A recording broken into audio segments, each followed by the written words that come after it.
11:30 हो गए, रायम कहाँ रह गया? पता करता हूँ उससे।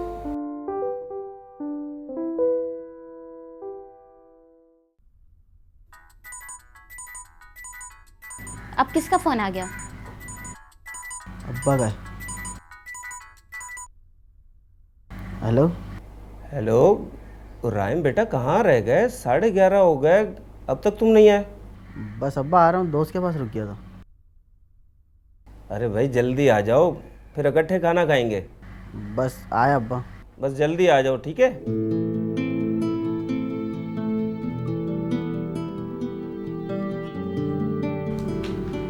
अच्छा मैं चलता हूँ।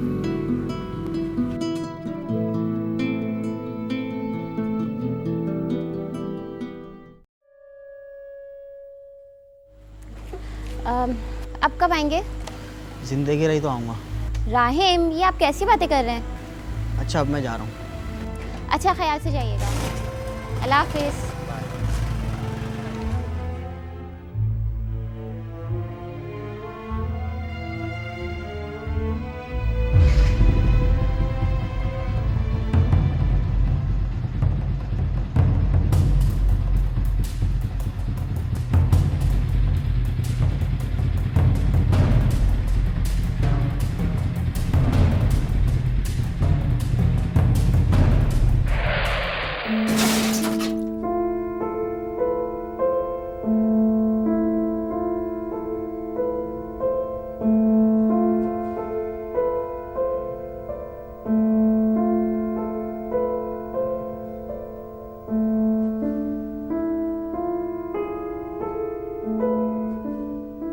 अब्बा, भाई नहीं आया अभी तक? हाँ यार, 12:15 हो गए। काफी देर पहले उसने कहा था मैं आ रहा हूँ। इसकी बिना अब मुझे क्लास लेनी पड़ेगी।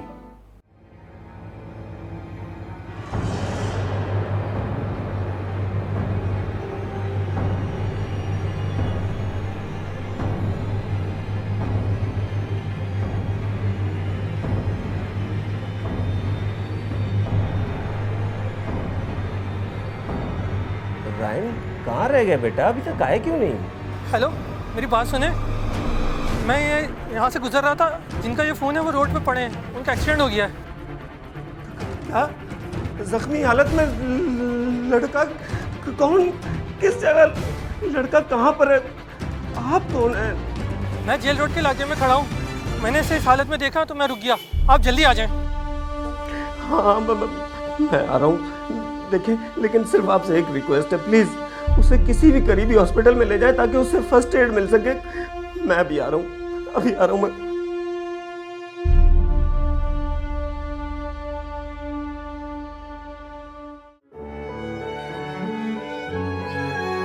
कुछ कहानियाँ हमें अपनी तरफ खींचती हैं, चीखती हैं, चिल्लाती हैं, पुकारती हैं। उन गलियों, उन रास्तों पे लेके जाती हैं जिनका हमने कभी तसव्वुर भी नहीं किया होता।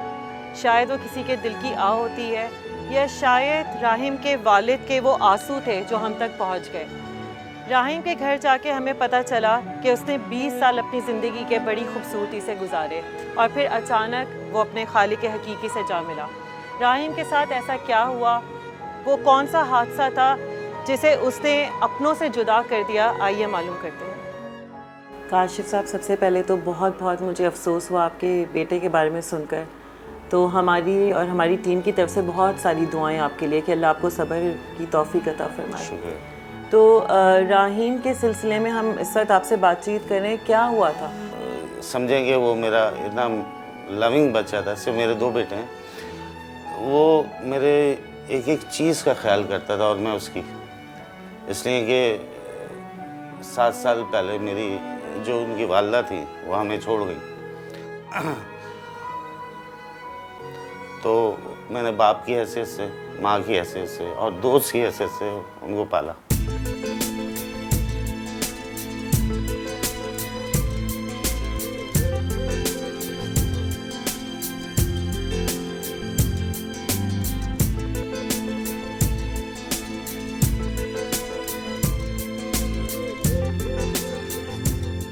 किंग की तरह रखते थे मेरे भाई के, मेरा भाई है किंग है, खुशी खुशी रखते थे। उस टाइम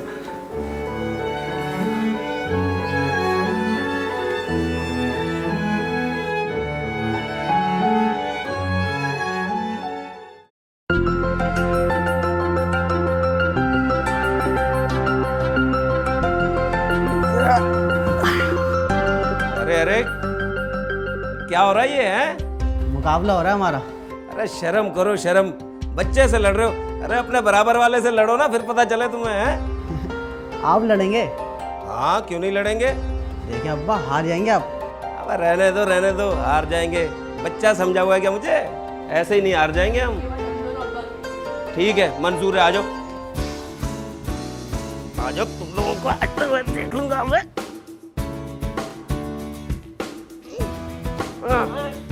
हारमानी, अरे भाई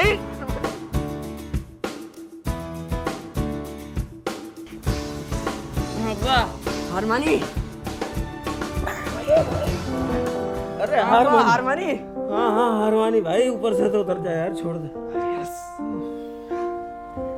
देखा अब्बा, कहा था ना आप हार जाएंगे। हाँ बेटा, बाप बेटों से हार ही जाते हैं। हाँ अगर तुम्हारी अम्मी होती तो शायद ना हारता।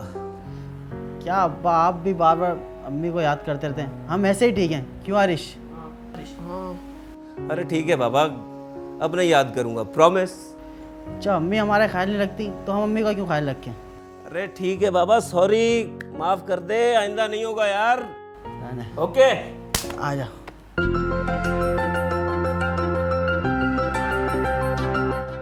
जब वालदा छोड़ के गई तो उस वक्त वो किस तरह से अपने बच्चों को स्टेबल किया, कैसे संभाला? बहुत हार्ड जॉब थी उसमें।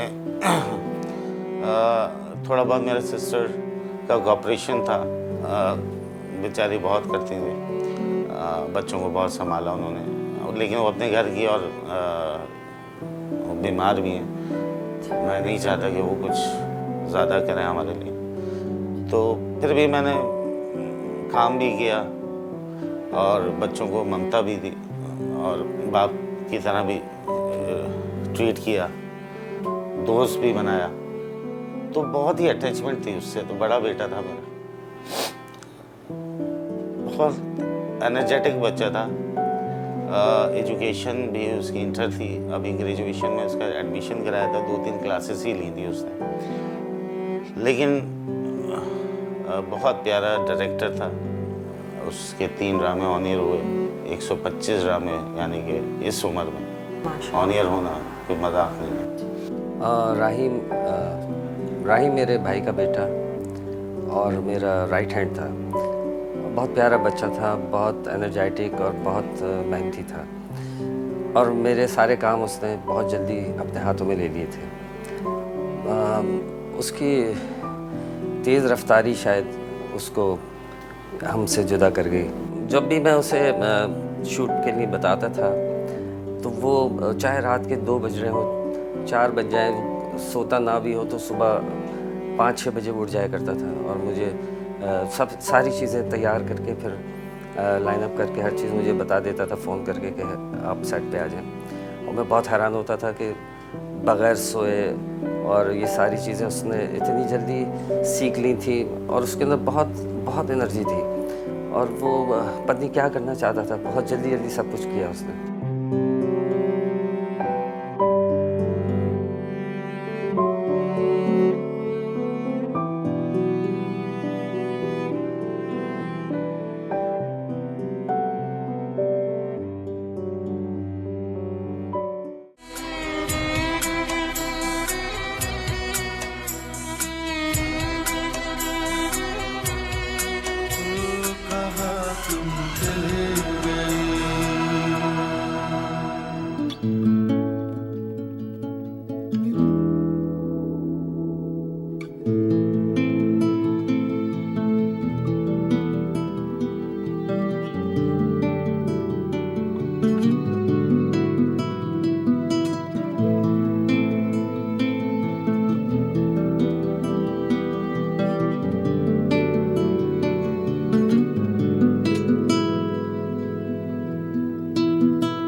अब्बा। वालेकुम अस्सलाम। कहाँ से आए हो? शूट पे, आपको बता के तो गया था। कल से आप नहीं जाएंगे। क्यों? देखो बेटा रायम, मैंने आपके शौक़ को देखते हुए आपको टीम के साथ जाने की इजाज़त दी थी कि आप कुछ काम सीख लें। अब्बा मैं काम ही तो सीख रहा हूँ। काम सीख रहे या वहाँ जाकर आर्टिस्टों के साथ बैठकर सिगरेट फूंक रहे हैं आप?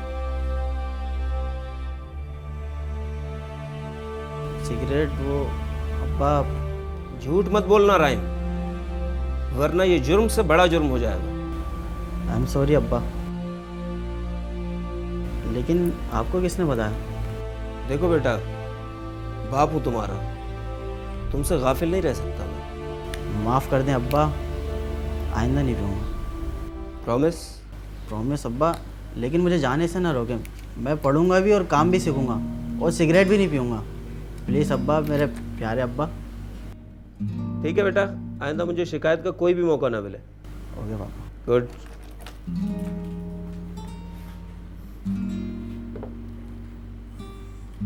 चाय तो बड़े मज़े की बनाई पापा। अरे सिगरेट का मना किया है, चाय का थोड़ी। एक और बना लिएगा। ठीक है भाई।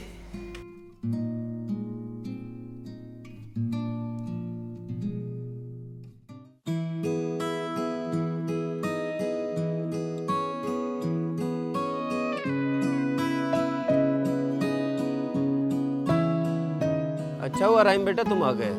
बाइक की चाबी देना जरा, मैं आता हूँ। कहाँ जा रहे हैं अब्बा? बेटा बाहर स्टॉप पर एक दोस्त आए हुए हैं, उन्होंने घर नहीं देखा हुआ, उन्हें लेकर आता हूँ। मैं ले आता हूँ। अरे बेटा आप उन्हें नहीं जानते, मुझे चाबी दे।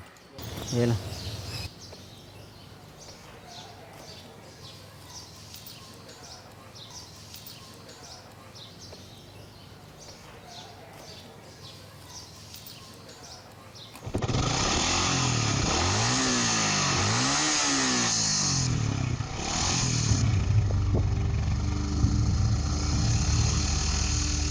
बेटा रायम।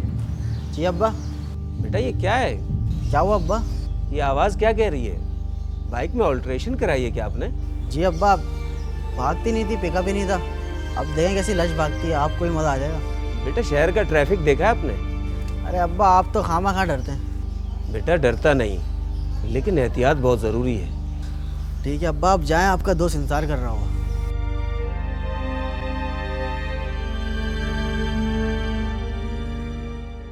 कि मैंने कंप्लेंट सुनी थी कि वो बहुत स्पीडी बाइक चला रहे हैं, तो कुछ अर्से पहले उन्होंने बाइक ऑल्टर भी कराई और उसके बारे में मुझे मालूम नहीं था, लेकिन एक्सीडेंट से 4-5 दिन पहले मुझे ज़रूरत पड़ी थी बाइक की, तो मैंने उसको चलाई तो मुझे पता चला ऑल्टर हुई हुई है। तो मैंने राहिम को आकर कहा कि बेटा ये आपने क्या किया, बिल्कुल इसको बिल्कुल ख़त्म कराना है फ़ौरन। तो वो हंसमुख बच्चा था, कहना ओके पापा मैं कर दूंगा, करवा दूंगा 1 आध दिन में, आप टेंशन नहीं लीजिए। मैंने कहा चलें ठीक है, आप अपना 1 आध दिन शौक़ पूरा करें, बस ख़त्म करें इसको, मैं नहीं चाहता कि आप स्पीडी चलाएं। बहरहाल उसने हंस खेल कर मुझे मना लिया और मैंने कहा ठीक है करा लेना। ले रहे हैं सिगरेट पी? नहीं यार, मैं नहीं पी रहा। क्यों भाई, खैर तो है? यार रात में अब्बा ने क्लास ले ली और सिगरेट ना पीने का वादा कर लिया मैंने। ओहो, बड़ा फर्मा बरदार हो गया। फर्मा बरदारी भी तो अच्छी बात है ना यार। ओहो, ये फर्मा बरदारी है किसके लिए? अब्बा के लिए या फिर शीबा के लिए? तुझसे फजूल बातें करा लो, इसके अलावा तेरे पास कोई बात नहीं करने को? ये बता कल की शूट का क्या प्लान है? हाँ, मैंने सबको कॉल करके लाइनअप कर दिया, आप बेफिक्र हो जाओ। कोई भड़ नहीं होना चाहिए। बेफिक्र हो जाओ। अच्छा, सिर्फ 20 साल का बच्चा था तो आपने इतनी जल्दी छोटी सी उम्र में शादी क्यों कर दी? वजूहत ये थी कि वो ममता से महरूमी का शिकार था। जितना भी मैं कर लेता, लेकिन माँ तो माँ होती। एज ए डायरेक्टर वो काम कर रहा था, तो एक एक्ट्रेस ही थी जिनसे उनको अटैचमेंट हुई, उसको वहाँ से प्यार मिलना शुरू हुआ और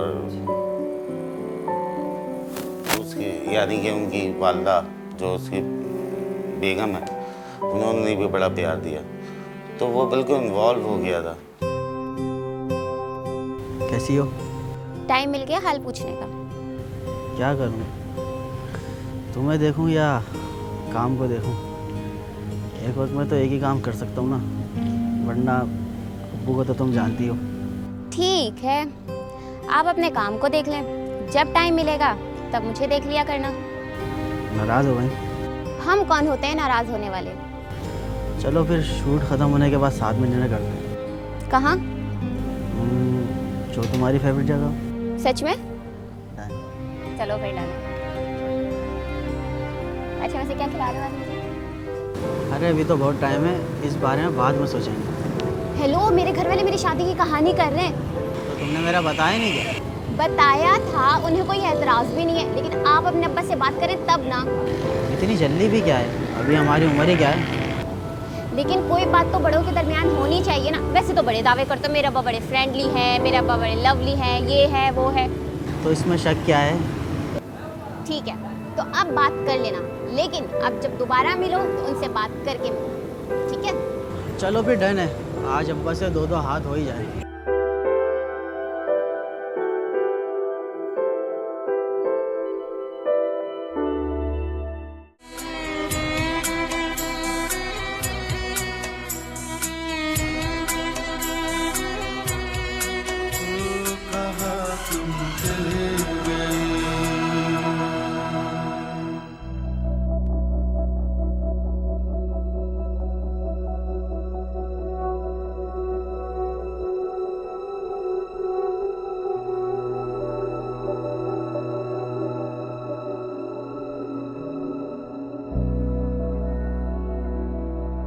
अब्बा, हाँ मूड तो ठीक है ना आपका?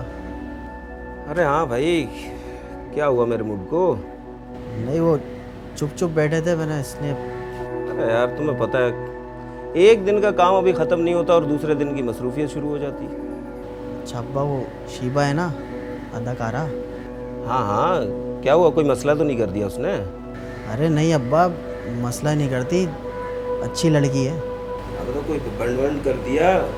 नहीं, बंड भी नहीं किया, अच्छी आर्टिस्ट है। अरे तो फिर मसला क्या है, क्या कहना चाह रहे हो, खुल के बोलो। मसला तो कोई नहीं अब्बा, बस वो मैं उससे शादी करना चाहता हूँ। क्या क्या कह रहे हो ये तुम? मेरे बहुत बार मना करने के बावजूद भी कि बेटा अभी स्टेबल हो जाओ, फुल तैयार हो जाओ, आप कर तो रहो अच्छा काम, लेकिन अभी उस हिसाब से नहीं हो। तो उसने सिर्फ इंसिस्ट मुझसे बार बार की, परेशान रहने लगा। मैं उसकी परेशानी देखकर आपको सहा नहीं किया? वो मुझसे दोस्तों की तरह था। एक दिन उसने मुझसे कहा पापा मीटिंग करनी है, इसलिए कि वहाँ से प्रेशर आ रहे थे उस पर कि हम कहीं और कर देंगे उसकी।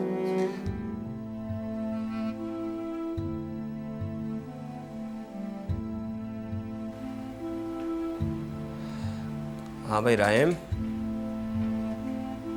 राहिम। जी अब्बा। बेटा आजकल आप कुछ खामोश खामोश हैं। नहीं अब्बा, कोई बात नहीं है। बेटा कोई बात तो है, देखो जो बात भी दिल में है साफ साफ बता दो। अब्बा। अरे हाँ बेटा बोलो, जो बोलना चाहते हो खुल के बोलो। अब्बा आप चाहते हैं ना मैं कोई गलत हरकत ना करूं, ना कोई गलत काम करूं। हर बाप की ख्वाहिश यही होती है बेटा कि उसकी औलाद किसी गलत सोबत का शिकार ना हो। अगर आप ये चाहते हैं कि मैं कोई गलत हरकत ना करूं, तो आप मेरी शादी शीबा से करा दें। तो उसने कुछ ऐसे लफ्ज़ कहे कि मैंने उसी वक्त उसकी बात पर एग्री हो गया। उसने मुझसे कहा कि पापा आप चाहेंगे कि आपका बेटा कोई गलत काम करे? तो मैंने कहा नहीं। ये तो बड़ी अच्छी सोच है। मैंने कहा नहीं। तो कहना ठीक है, फिर आप मेरा निकाह करना ताकि मैं कोई गलत काम ना करूं। उसी वक्त मैंने उससे कहा डन है बेटा, मैं बात करता हूँ। और यानी कि मेरे 6 भाई, हम 6 भाई और 2 बहनें, तो सब मुझसे बड़े हैं, मैं सबसे छोटा हूँ। अब मेरा ऊपर प्रेशर था उन लोगों का कि इतनी सी उम्र में शादी क्यों कर रहे हो। तो मैंने वैसे मजहबी तौर पर तो बिल्कुल हाँ, सही वो- मुनासिब आपने काम किया, लेकिन बस वो फाइनेंशियल एस्पेक्ट जो आ जाता है उसकी वजह से लोग थोड़ा सा घबराते हैं। पहला बाप होगा जो छुप कर निकाह कराया अपना बच्चे का, किसी को नहीं बताया। क्या मतलब आप गए, मैं गया, आपका बेटा गया, छोटा बेटा गया, और आपका दूसरा बेटा गया, और आप लड़की के घर में जाके निकाल हाँ, करा गए? मेरे दो जो बिल्कुल सीक्रेट्स रखने वाले दोस्त थे वो विटनेस बन के ये गए। तो प्यार की इंतहा ही है। तो वो मैं अपने ऊपर रिस्क लेकर चला गया कि मेरे ऊपर ख़ानदान पीछे जो है वो बाद में अगर पता चल गया तो बड़े मसले होंगे, लेकिन मैंने उसको निगलेक्ट कर दिया कि अब देखा जाएगा, अल्लाह मालिक, मेरा बच्चा खुश हो जाए। और आप सही काम करने जा रहे हैं, ये हाँ। मेन इम्पोर्टेंट बात है। तो जिस दिन निकाह कराया उनका, बाहर आए निकाह करके, तो उन्होंने मुझे किस किया, कह रहा पापा you are a great father. बहुत खुश था वो।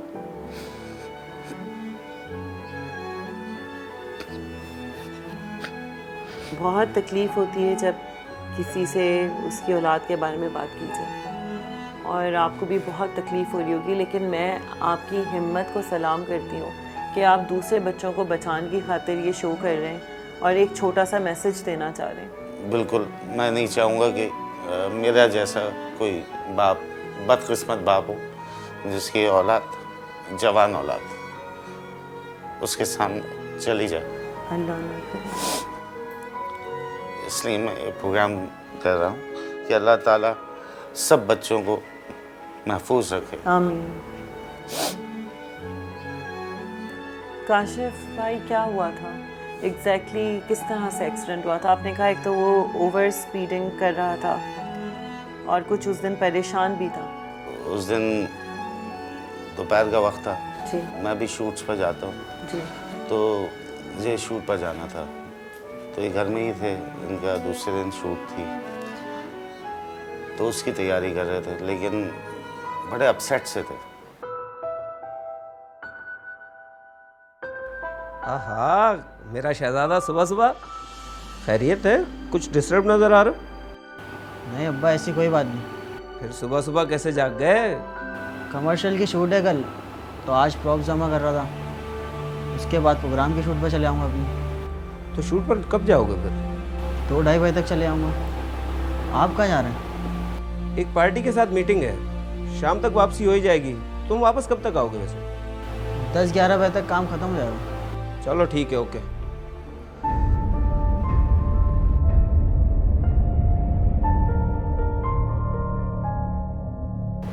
क्या हुआ अब्बा, कुछ भूल गए क्या?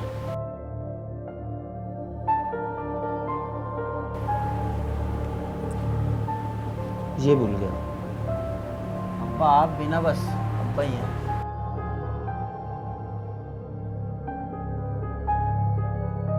उसके बाद ये हुआ कि लास्ट टाइम जब मैं गेट से बाहर जा रहा था, तो पता नहीं मुझे क्या हुआ, अचानक मैं वापस आया और मैंने उसके चिक पर किस किया, और वेरी लास्ट उससे मुलाकात थी मेरी।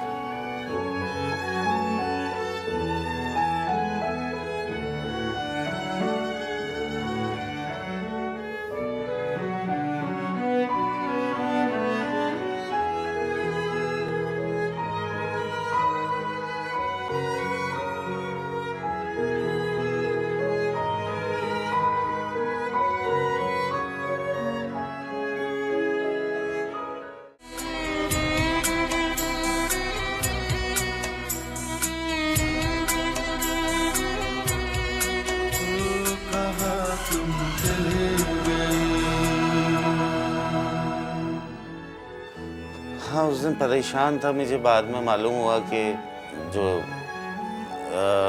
मियाँ बीवी में हल्की फुल्की नोक-झोंक होती है, उस टाइप का कुछ रात में हुआ था, तो वो उस हिसाब से भी परेशान था। मैंने उसके उस दिन की बात बता दूं कि मैंने लास्ट कॉल जो की थी रात 11:30 बजे की थी, और वो उस वक्त अपनी मिसेस के यहाँ था, और मैंने उससे पूछा कि बेटा कब आएंगे आप, तो उन्होंने कहा कि मैं सुबह शूट है तो मैं लाइन अप करता हुआ आऊँगा, लेकिन बहुत ही यानी कि लेजी, बहुत ही अजीब सी आवाज़ थी। मैं उस पर पूछा, बेटा खैरियत, मुझे बताइए कोई मसला हुआ है? कह रहे नहीं पापा सब सही है, मैं आ जाऊँगा और जो काम आपने कहे थे वो डन हो चुके हैं और बहुत जल्दी घर आ जाऊँगा, काम करिए। बस वो लास्ट मेरी उनसे बात हुई थी, अल्लाह हाफिज़ कह के बंद कर दिया। उसके बाद मैंने 11:30 के बाद 12:15 पर फिर कॉल किए उन्होंने। जब उस वक्त एक राहगीर ने फ़ोन उठाया और मैं हैरान, मैंने कहा आप कौन? कहने लगे कि मैं राहगीर हूँ, यहाँ पर जिसका मोबाइल है वो बेहोश पड़ा है और उसका एक्सीडेंट हो गया। मेरे तो पैरों से ज़मीन निकल गई। मैं जो भागा हूँ, मेरा एक दोस्त है उसके साथ, लेकिन मेरे घर का डिस्टेंस अच्छा खासा है वहाँ से वहाँ तक, जेल रोड पर, और मैं हैप्पी एरिया में। तो मैंने फिर उस राहगीर को फ़ोन किया, मैंने कहा प्लीज़ भाई इसको किसी तरह किसी हॉस्पिटल पहुँचा दें, मैं पहुँच रहा हूँ। क्या कैफियत बताई थी? कि बस बेहोश बेहोश पड़ा बस। तो मैंने कहा वहाँ पहुँचा दी हॉस्पिटल तक, बहुत मेहरबानी हो जाएगी आपकी। मैं बहुत रोता धोता जा रहा था, आवाज़ भी नहीं निकल रही। बहरहाल वो 5 मिनट बाद उसका रिंग बैक आया उनका। उन्होंने कहा कि मैं जिना हॉस्पिटल ले जा रहा हूँ, एम्बुलेंस में रख लिया है। मैंने वेरी वेल, बहुत अच्छा हो गया। मैं डायरेक्ट वहाँ पहुँचा, इमरजेंसी वार्ड।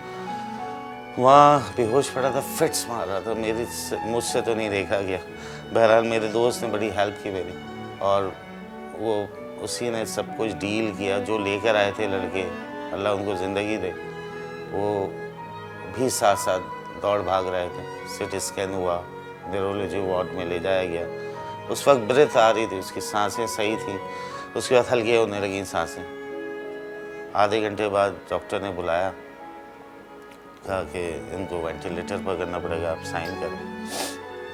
क्या करते, मजबूरी थी, मैंने साइन किया। 12 डेज तक पड़ा रहा, दुनिया की दुआएं कर ली, लेकिन अल्लाह को नहीं मंजूर थी उसकी ज़िंदगी। उसके सर पे चोट लगी थी और वो कोमे में चला गया था, और ये 15 दिन वो इसी हालत में रहा, अफसोसनाक हालत में रहा। उसने बड़ी कोशिश की अपनी ज़िंदगी को वापस लाने की, और वो हम चाहते थे कि वो वापस आ जाए। हमारी पूरी ख्वाहिश थी कि वो जल्दी से एहतियाब हो जाए, लेकिन शायद खुदा को ये मंजूर नहीं था। बहरहाल अब तो सिर्फ अफसोस ही कर सकते हैं, और ये सारी ज़िंदगी का दर्द है हमारे लिए, हमारे ख़ानदान के लिए बहुत बड़ा अलमिया है। और ख़ासकर मेरे साथ तो वो काम करता था, और मैं बहुत ही उसको मिस करता हूँ। मैं इस बारे में गवर्नमेंट ऑफ पाकिस्तान से अपील करूँगा कि ये जो ऑल्टर करने वाले मैकेनिक्स हैं, इनको या तो अरेस्ट किया जाए और इनको या तंबीह की जाए कि भाई ये ऑल्टर बंद करें। आए दिन रोड्स पर मैं देख रहा हूँ कि बच्चे मतलब कोई चेक और बैलेंस नहीं है। आप सही बोल रहे हैं। और जो वो लोग तो पैसे लेकर बच्चों के कहने के मुताबिक उसकी स्पीड इंक्रीज़ कर देते हैं, लेकिन उसका बहुत नुकसान होता है, जान जाती है, जैसे मेरे बच्चे की गई।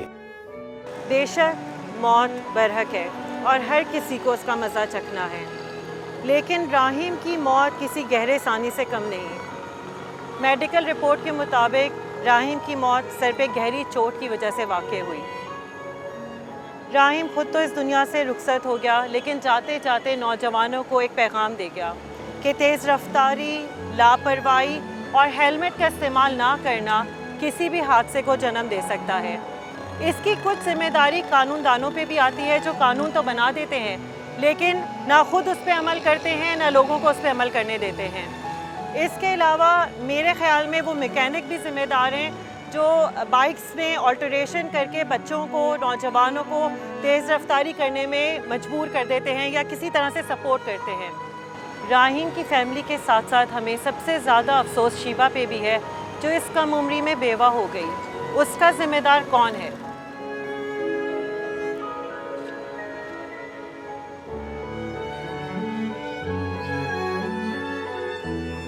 नित नए नक्श बनाते हो, मिटा देते हो, जाने किस जुर्म तमन्ना की सजा देते हो। कभी कंकर को बना देते हो हीरे की कनी, और कभी हीरों को भी मिट्टी में मिला देते हो।